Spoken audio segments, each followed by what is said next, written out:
evening, ladies and gentlemen. This is Catherine W. Brooch, and you're watching Hodgepodge, discussing today's important issues. Today we will be discussing addiction and its damaging effects on society and people. With me in the studio are Gertrude Lewinsky, a local unemployed housewife. Hello! And Janet Piffle, the leader of the group, J.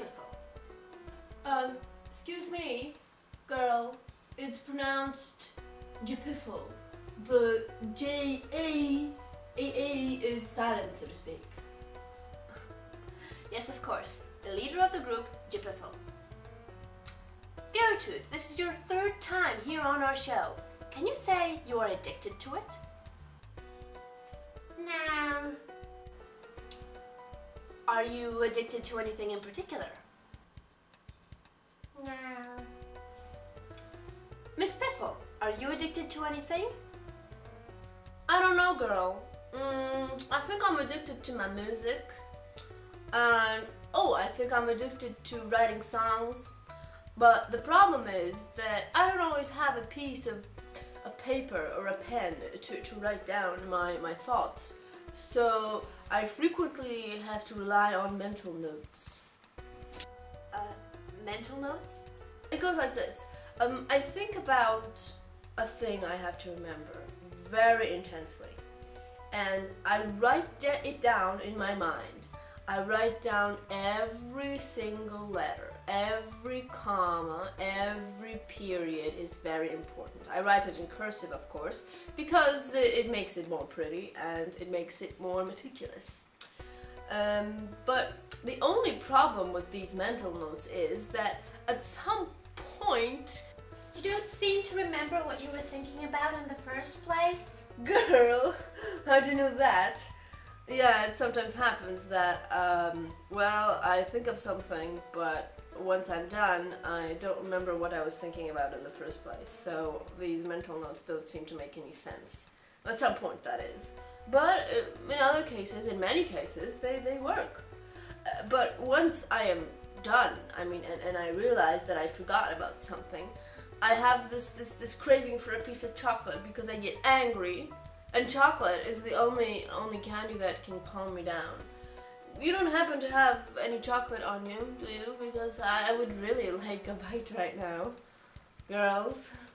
I'm sorry, we are not allowed any food on the set.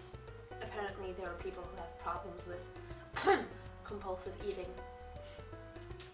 Oh, what a shame. You know, chocolate can be extremely dangerous for you. I know. My aunt died because of chocolate. Did she choke on it? No. Did she eat too much and become diabetic? Diabolic? No. She was a strange little woman, and my uncle always said that she made his life living hell. But I don't think she had any connections with the devil, no. She was addicted to chocolate, though, and chocolate was the reason she died a horrible, horrible death. I like it already, girl. Tell us the story. Okay, picture this. She was driving on a bus, an interstate bus. She was going to a fair of some kind, it doesn't matter. Anyway, it was in the middle of the night and she was sitting in her seat, minding her own business as usual. And suddenly, she had this terrible craving for a piece of chocolate. She remembered she had some in her backpack in the compartment above her head. So she decided to get up and reach for it. As I said, it was dark and she had difficulties with finding the chocolate in her backpack. Suddenly, and this is where the story gets horrific, suddenly the bus driver stopped the bus violently. Apparently there was a stranded cow in the middle of the road.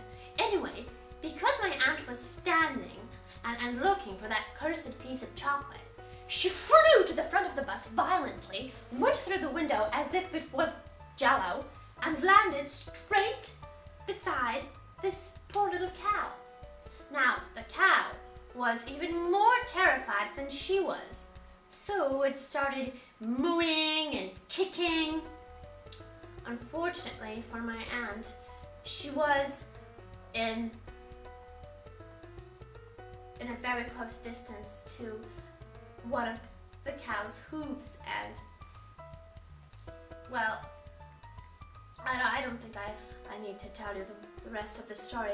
The point is that she died because of chocolate. Girl, this is an excellent idea for a smash hit. I can already see the lyrics in my mind. She was killed by a piece of chocolate. Brilliant! All I have to do is write down the lyrics in my mind, put them in my mind, and so I can later on write them down on a piece of paper. Okay, Janet, concentrate. She was killed. Double L, Janet. Killed by a piece of what was it again? Chocolate? Chocolate. Okay, now first verse.